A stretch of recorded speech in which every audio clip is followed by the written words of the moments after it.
आज के कार्यक्रम में हम जिनके लिए आए हैं, ठाकुर विक्रम सिंह जी को 81वें वर्ष की शुभकामनाएं देता हूं और उनका 125वां जन्म दिवस हम भारत मंडपम में मना पाए, ये ईश्वर से प्रार्थना करता हूं।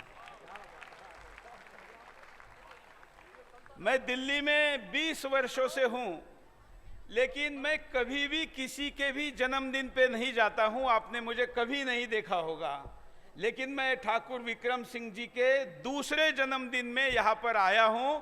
ये इसलिए क्योंकि सामान्यतः दिल्ली में ऐसा कहा जाता है कि दिल्ली उगते सूरज को प्रणाम करती है। यहां पर जो राजनीति में आगे बढ़ रहा है, जिसकी आयु कम है, जो अब कुछ पॉलिटिकल करने वाला है, वहां पर भीड़ जाती है। लेकिन आज यहां पर पूरा भरा हुआ ये तालकटोरा स्टेडियम बताता है कि दिल्ली में 81 वर्षों तक सूरज को तेज देने वाले लोगों के लिए भी लोग एकत्र होते और स्टेडियम भरते हैं। आपका जीवन सनातन के कार्य के लिए समर्पण रहा है। मेरे रोज के दर्शक हैं, लेकिन मुझे तभी फोन करते हैं जब मेरे ऊपर कोई आपदा आती है, कोई नया एफआईआर हो जाता है, कहीं पर कोई सुप्रीम कोर्ट हमारे खिलाफ खड़ा हो जाता है, तो आनंद जी को भेज देते हैं, स्वयं भी फोन करते हैं। आजकल उनको ये अवसर बहुत ज्यादा मिल रहा है, क्योंकि मेरे ऊपर अभी 1827 एफआईआर हुए हैं और ये सारे एफआईआर इसलिए हुए हैं कि ये भगवा और ज्यादा ऊपर कैसा खड़ा हो, इसके लिए आपका सुदर्शन लड़ता है। और ये संख्या और कितनी भी हो तो भी लड़ते थे, लड़ते हैं और लड़ते। जो उदय निधि जैसे लोग सनातन को समाप्त करने की बात करते हैं, मैं उनको कहना चाहूंगा कि अरे आपको पहले हमारे 81 वर्ष के शेर से टकराना पड़ेगा, उसके बाद बाकी लोगों का नंबर आएगा। और ये लोग लड़ने वाले नहीं हैं, ये तो बयानवीर है। ऐसे बयानवीरों के कुतर्कों को तर्क संगत उत्तर देने की क्षमता हिंदुस्तान में जिन संस्थाओं में है, उनमें आर्य समाज सर्वश्रेष्ठ है, ऐसा मैं मानता हूं। मैं महाराष्ट्र से आता हूं। मेरा पहले आर्य समाज से ज्यादा संपर्क नहीं था, लेकिन दिल्ली आने के बाद जब जाकिर नाइक के विरुद्ध हमने कैंपेन शुरू किया, जो हिंदू धर्म को, सनातन धर्म को, हमारे ग्रंथों को, हमारे वेदों को तोड़ मरोड़ कर लोगों के सामने प्रस्तुत करता था, ऐसे कुतर्की लोगों के विरुद्ध जब हमने अभियान शुरू किया, तो सबसे आगे आकर मेरा साथ देने वाले तर्कों के साथ, कंटेंट के साथ, जानकारी के साथ अगर कोई थे तो आर्य समाज के ही कार्यकर्ता थे। ये मुझे आज भी कहने में गर्व है। और ये लड़ाई आगे भी रहने वाली है, क्योंकि जाकिर भले ही आप सब लोगों के विरोध के कारण आज हिंदुस्तान की भूमि से बाहर हैं, लेकिन उदय निधि जैसे लोगों के पीछे भी ऐसे कुतर्कों का षड्यंत्र करने वाले लोग हैं। और इसलिए यहां बैठे हुए सभी आर्य वीरों को, और जो इस वीडियो को बाद में या लाइव में देख रहे हैं, ऐसे सभी को मैं आह्वान करता हूं, ये जो युग है 2023 का, ये तलवारों से, हथियारों से तो क्या लड़ाई लड़ेंगे, वो तो उसमें हम माहिर है ही, हमारे पुरखे भी थे, और इसलिए हम आज हिंदू है, इसमें हमें कोई संदेह नहीं, उसमें तो हम जीतेंगे ही।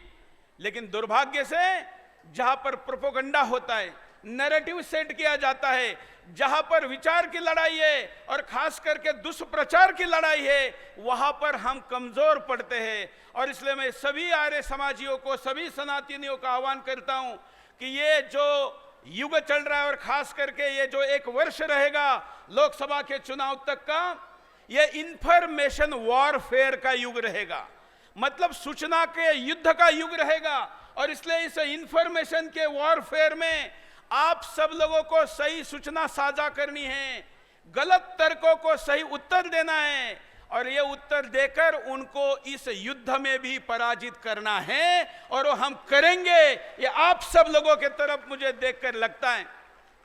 ठाकुर साहब का गुरुकुलों के प्रति बहुत प्रेम है।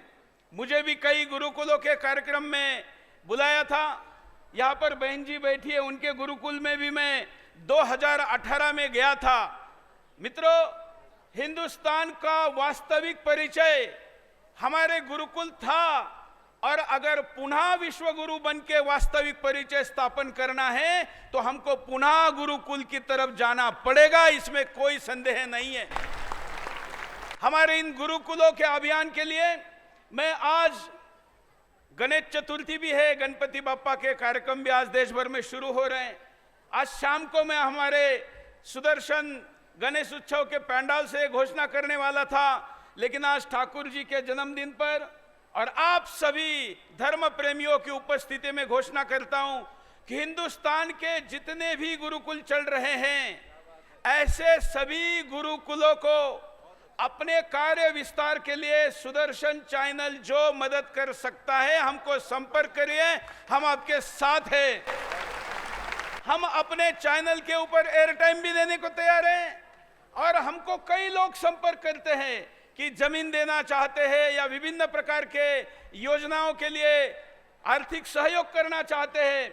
तो अब हमने तय किया है कि आज से, इस गणेश चतुर्थी से, सुदर्शन भी देश भर में गुरुकुलों की एक बड़ी व्यापक, और अगले, क्योंकि आज गुरुकुल में जो बच्चे आएंगे वो 25 साल बाद इस देश के मुख्य नागरिक बनेंगे, और 25 साल बाद हिंदुस्तान में हम अल्पसंख्यक हो चुके होंगे, क्योंकि हमारे पास 4-4 बीवियों को रोकने का भी अभी कोई कानून नहीं आया है, और 44 बच्चों को रोकने का भी कोई कानून नहीं आया है। वो कानून आता है तो संभावना हमें कुछ बचेंगे, अन्यथा 25 वर्षों बाद हम अल्पसंख्यक होंगे, तो हमारे गुरुकुल में जो बच्चे पढ़ेंगे वो मुख्य नागरिक बनेंगे। 25 वर्ष बाद ना केवल उस नागरिक को, उस आज के बच्चे को अपने आप को जीवित रखना है, बल्कि उसको ये भगवा झंडा भी ऊपर बढ़ा के रखना है। ऐसे बच्चे बनाने होंगे जो हिंदुस्तान को केवल बाजार नहीं बनने देंगे। हम तो वसुधैव कुटुंबकम कहते हैं, लेकिन उधर वाले लोग वन वर्ल्ड कहते हैं। हमारा वसुधैव कुटुंबकम अलग है और उनका वन वर्ल्ड अलग है। उनके वन वर्ल्ड के पीछे षड्यंत्र है और हमारे वसुधैव कुटुंबकम के पीछे समर्पण है। इसलिए आने वाली लड़ाई ना केवल जिहादियों से है, आने वाली लड़ाई ना केवल ईसाई मिशनरियों से है, बल्कि मल्टीनेशनल कंपनियों से भी है, जो अभी पेट से बच्चे पैदा ना हो, बच्चे लैब से आपको लेने पड़े, ऐसी स्थिति निर्माण करने के षड्यंत्र पे लगे हुए हैं। क्या लैब से दयानंद जी उत्पन्न होंगे? क्या लैब से छत्रपति शिवाजी महाराज जन्म लेंगे? मैं आपको पूछ रहा हूं, लेंगे? उसके लिए दिव्य माताओं की कोख चाहिए, और उसी कोख को खराब करने का काम विदेशी षड्यंत्रों से चल रहा है। और इसलिए हमारी लड़ाई इतने सारे शत्रुओं से है। इन सारे शत्रुओं का उल्लेख इस मंच से केवल इसलिए कर रहा हूं क्योंकि ठाकुर साहब जी के इस जन्मदिन पर मुझे यहाँ दिख रहे आप सभी लोग उस लड़ाई के सैनिक होंगे, मेरा भरोसा है। आप वो लड़ाई लड़े, हम सब मिलकर उसमें विजयी हो, यह आशा व्यक्त करता हूं। ठाकुर साहब को पुनः शुभकामना देता हूं। धन्यवाद, नमस्कार।